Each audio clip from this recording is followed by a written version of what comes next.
humble pranams and namaskar. I'm very grateful to our Karthikeyan ji for his foundation for good governance, harmony and peace, and to all the distinguished speakers representing various faith communities. So many wonderful things have been said. We've also been led into an experience. For Baha'is, meditation is integral with prayer and worship. And I'd like to carry forward the words that Baha'u'llah was quoted by Mr. Karthikeyan. Consciousness of the oneness of humankind in this age of globalization is what compels us to meditate on the plight of humanity, on the plight of our children, on the plight of our families, on the plight of society, on the plight of the nation state. For Baha'is, from childhood, we are led into prayer and meditation.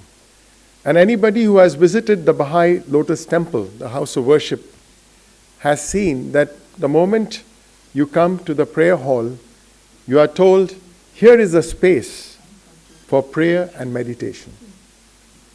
Baha'is believe that prayer is a loving conversation with the divine.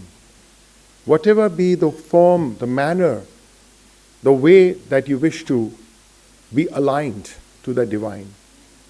And meditation is a reflection on the words that you have uttered in your prayers, in your worship, and asking your spirit. So it's a conversation with your spirit.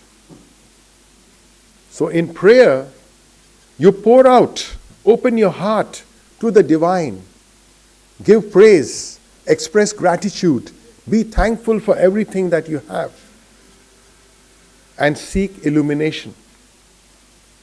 And in meditation, you turn inward and ask.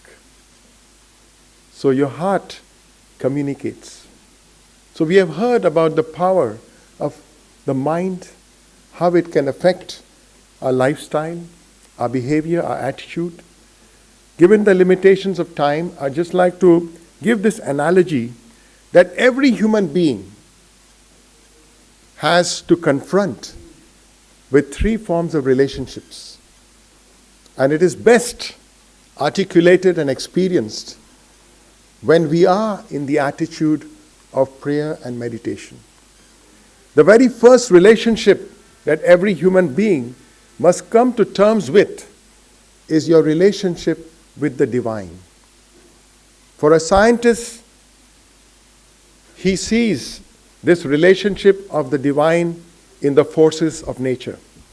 And today we know jolly well that this planet of ours is a very tiny, small, invisible speck in the vastness of the multiverse. But anyway, as a human being, we have to come to grips with that relationship with the divine. Whether it's a personalized God in a form or formless, or whether it's abstract. But this first relationship. The second relationship, which again is very important in our discourse on prayer and meditation, is a relationship with our fellow human beings.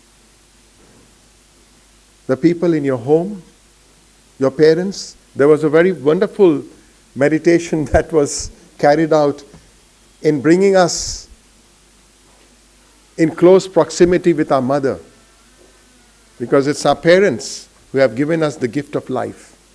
And our relationships with human beings begins with our mother, our first teacher, our source of love and nourishment. And then it extends to other people in the homes, at the workplace, at schools, at college, at university. So how do you relate to all the human beings around you? Is it healthy? Is it hateful? Do you despise the people around you? Do you really love them? So this second relationship is equally very vital if humanity has to achieve its goal of the oneness of humankind. The consciousness of the oneness of humankind, the wholeness of this existence is a deep reality. And never in the past did human beings have this opportunity. Because if you look at the history of the human race, largely it was a dehumanized, barbaric, full of violence sort of an existence.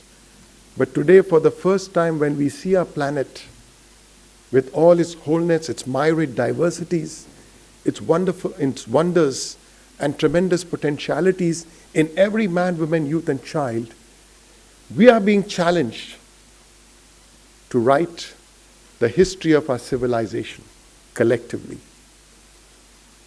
And for Baha'is, meditation, prayer, worship is not a micro-level affair. It's macro-level. If you cannot take the entire society together and ensure their happiness and well-being, you living in a small island of material happiness will not go far. So today, if we have to succeed in our practice of prayer and meditation, we have to do it collectively. Otherwise, it's an exercise in futility. I'd like to close with a prayer. And as you listen to this prayer, and if we take a few moments and try to reflect what this prayer is expecting us, that becomes a meditation.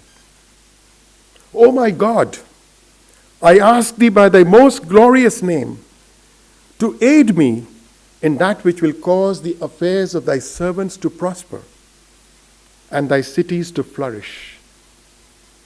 Thou indeed hast power over all things. For those who would be comfortable in Hindi to listen to this prayer, हे परमेश्वर, तेरे परम महिमाशाली नाम पर मैं तुझसे मांगता हूं कि तू उस कार्य में मेरी सहायता कर जो तेरे सेवकों के कार्यकलापों को रिद्धि सिद्धि दे और तेरे नगरों को समृद्धि दे। सत्य ही तेरी शक्ति का अधिपत्य सभी पदार्थों पे है।